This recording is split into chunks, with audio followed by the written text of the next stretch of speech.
It's freaking hard to be studying in your 40s with a full-time job and a full-time parenting responsibility. I'm tired all the time.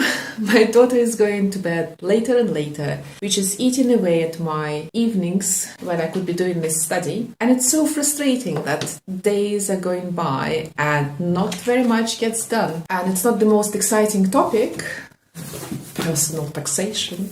If you're in the same boat, feeling tired, lacking motivation to study, frustrated at how little gets done during the weekdays while your weekends get taken up by chores and perhaps managing the social life of your child, this video is for you. We are not alone in this. I've googled how to study in your 40s with a full-time job and not much came up, although there were multiple threads on Mumsnet of people expressing the same frustration. Things like, I want to study for career change, but I don't know how I can dedicate time to study with my current work-life balance. Or I suppose lack of. Have you been in a similar situation to me and studied for a new career?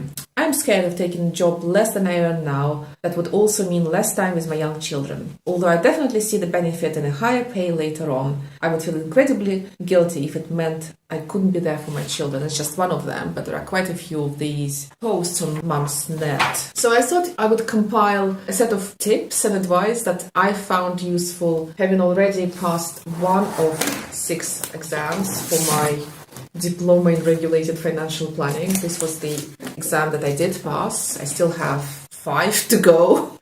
Frankly, I just feel like giving up, to be honest. So I need this motivation that it is doable, and maybe somebody else will need to hear this and motivate themselves for studying in your 40s with a full-time job and maybe also parenting responsibilities, which makes it doubly hard. So first of all, motivation. In fact, I find it ironic that instead of studying, I'm recording this video. But anyway, why did you decide to put yourself through this? Or if you're somebody who is still thinking of studying at a mid-career point, I would say there is one piece of advice, and that's to always go back to your why. Defining your why before you embark on this will really help you to stay motivated and to plow through when the going gets tough.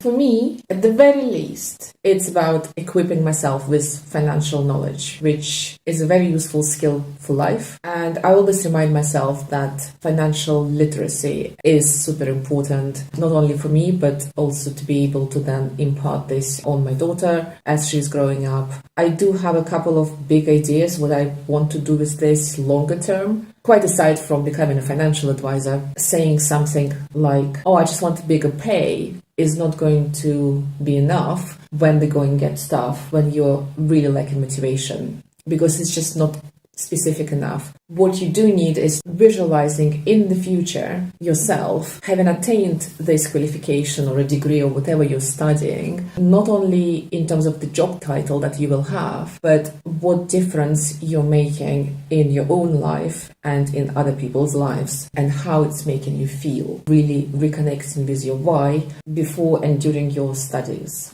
The second tip is to set your expectations. Especially if you're a parent with not very much support, you cannot really expect to be completing this in the same time frame as a 25-year-old who is single without parenting responsibilities and has all their evenings and weekends to themselves to study. Maybe set the expectations that instead of completing this in 1 year, which in my case is the recommended time frame for completing the 6 modules for this diploma, perhaps saying to yourself that 18 months is more doable. Which brings me to point number 3, and this is about the inner, deeper belief that it is doable. Sometimes when I see this pile of books that I can literally hide behind and want to hide behind, it's so easy to just feel like you want to give up. Well, don't. With the attitude of, oh, I'm never going to be able to do this, you won't get very far. I remember when I was doing exams at Cambridge University, and it actually felt similarly burdensome, even though I didn't have a child then. I was single and had all the time in the world, apart from the lectures and tutorials that I had to attend. And even then, I found it pretty tough. I used to have stickers on the walls around the room with positive affirmations. And my favorite one is this this one. I am stronger than this challenge, and this challenge is making me even stronger. I had this saying as a screensaver on my laptop at the time, so I always looked at it before my exams, and I think it really helped. Having changed careers and now working in the office where most people are much younger than me, they're in their 20s and maximum 30s, I'm guilty of comparing myself to them, especially when I look at their LinkedIn profiles and I see that they've completed the same exam in just a few months. But then I need to remind myself that we all have different circumstances, and I'm sorry to say, burden of childcare is tangible. The best advice is to always compare yourself with just yourself. Have you grown in the past months? How have you grown in the past 6 months, a year? Not, oh, have I achieved as much as that person in the office? The next tip is about feeling sorry for yourself. 2 pieces of advice on this. It's okay to feel sorry for yourself, but do it in a hygienic and contained way. By that I mean set yourself a specific time, perhaps once the children are in bed and you have a little bit of me time. It's okay to just sit down and feel sorry for yourself that the day is gone and maybe not much has been achieved, and celebrate what has been achieved, because there's always something in the day. It might not be related to this exam. There's always something in the day that you've done well or you're proud of. And the second point about feeling sorry for yourself is to not beat yourself up too much. Well, try to not beat yourself up at all.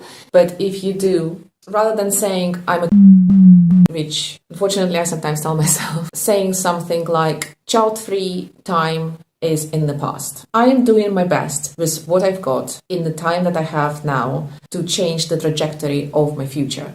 The next point is about your standards for cleanliness, how things should be at the house when you're trying to study. Maintenance of your house may need to take one step down in terms of your priorities. As somebody on Mumsnet wrote, I found this really helpful. Sideline any perfectionist parts of yourself.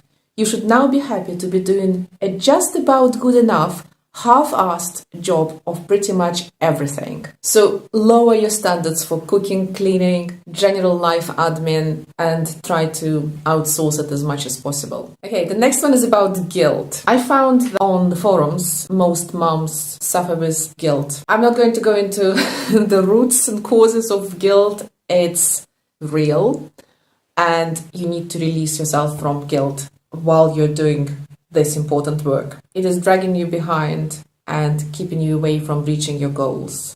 No matter how old your children are, remind yourself that you are an incredible role model for them, showing them that studying is a positive thing which will improve your and their lives. So the previous few tips were more to do with the mindset. Now let's talk about some practical tips, some of which I don't necessarily agree with, or I'm yet to discover how exactly to implement them, and I need your help in this. If there is something that you found useful when studying in mature life, please write in the comments below what you found useful, share your experiences. I would be super grateful. The first one that everybody talks about is creating a study plan. I've never been a study plan person.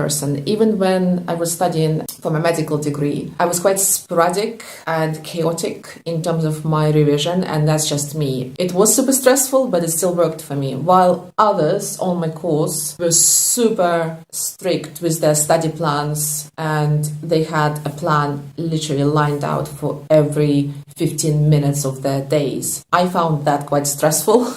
Looking at their study plans, we're all different. Maybe share how you do it in terms of study plans, because I have no idea. If you try to lower your standards for cleaning, cooking, do ask for help and accept that help. The next practical tip is celebrating your achievements, no matter how small. Every day, remind yourself what it is you've achieved or learned or you're proud of. There may be tiny little steps, but it's very important to be giving yourself little rewards and keeping track of streaks of achievements. I find that Duolingo actually does it really well. If any of you have tried Duolingo, you will know that every day, even if you study for 5-10 minutes, it will give you lots of bonus points, Excel points, hearts, gems, etc. And it just feels good, and you kind of want to keep up and keep on doing more and more lessons to get more of those rewards. It's exactly the same with study. And I think this is where I've not done justice to myself, because I just study and beat myself up for not getting as much done as I want, but I don't celebrate enough what I have done and what I have achieved. Even it's just going through 5 pages of calculations, which may seem not very much, but actually it's the consistency that really matters. And that's what Duolingo tends to reward, saying you've done a 7-day streak, 14-day streak, keep it up, here are more gems, here are more hearts. We need to be more disciplined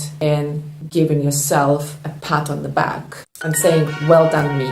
Some people on the forums suggest waking up earlier so that you can have half an hour or an hour completely to yourself before your children get up or before your significant others get up. I'm not so sure about this, especially that I'm a late night person, so early mornings don't work really well for me, and I'm quite slow to get in the mood for anything in the mornings. But for some of you this might work, and certainly it has worked for many people who say they've been super efficient with their studies. I've always wanted to have a big chunk of time, like 3 hours, 4 hours, to just get in the zone, just spread out my study resources, get in the mood. Now, with a full-time job, plus or minus kids, it's really not possible. So many people suggest to really make the best out of little pockets of time here and there, 10 minutes here, 10 minutes there. And maybe portable cards like this would help to optimize those pockets of time when you can quickly just go through these cards. I'm still struggling with this, I have to say. Although with my first exam, I did use the cards on shorter journeys, but I still much prefer the idea of sitting down and getting into the swing of things. But we don't have that luxury now in our mid-careers. Many people mention that listening to podcasts relating to whatever you're studying, or even the study materials in an audio format, can be useful. I don't find audio material particularly useful because I need to see everything in writing, which is why the cards have been useful for me. It's another study tip that people implement during their commute. Another interesting tip that I read on one of the forums was about study smart rather than study hard. It's about understanding what will get you a pass and focusing on that rather than trying to read everything, let alone extra materials. This depends very much on the specific exam that you're preparing for. I think it does make sense to really focus on the absolute bare minimum to get a pass, and past papers can really help to identify those areas. One super useful point that I heard or read about is in the evenings, set yourself an end time to your study rather than thinking, I need to study this evening, which can be quite discouraging. If you've set yourself the end time of your study as, let's say, 10:30, then you know what you're working towards. If I've missed anything, if you think that there are other useful tips that I should have covered, please add them to the comments section. But the last tip from me is something that I've always used when I was revising for exams during my university years. And this is to imagine that I'm a special agent. So kind of dissociating yourself, your emotions and your circumstances from what needs to be done, what must be achieved. So if you imagine that you are an MI5 agent and it's a mission, so no matter what, you have to accomplish this mission, and you then become resourceful, plus you kind of think of yourself as a superhero, this reframing can really help. So when the going gets tough, remember you're not alone. I'm also doing this. Depending on when you're watching this video, I may have already finished all my exams. At the moment, it's really hard to imagine that, but I will be rewatching this from time to time myself, because this is a compilation of all the tips and advice that I want to give to myself. Good luck with your studies. Please drop me a line, share your experience of studying in your 30s, 40s or beyond. Always remember to remind yourself, I am stronger than this challenge, and this challenge is making me even stronger.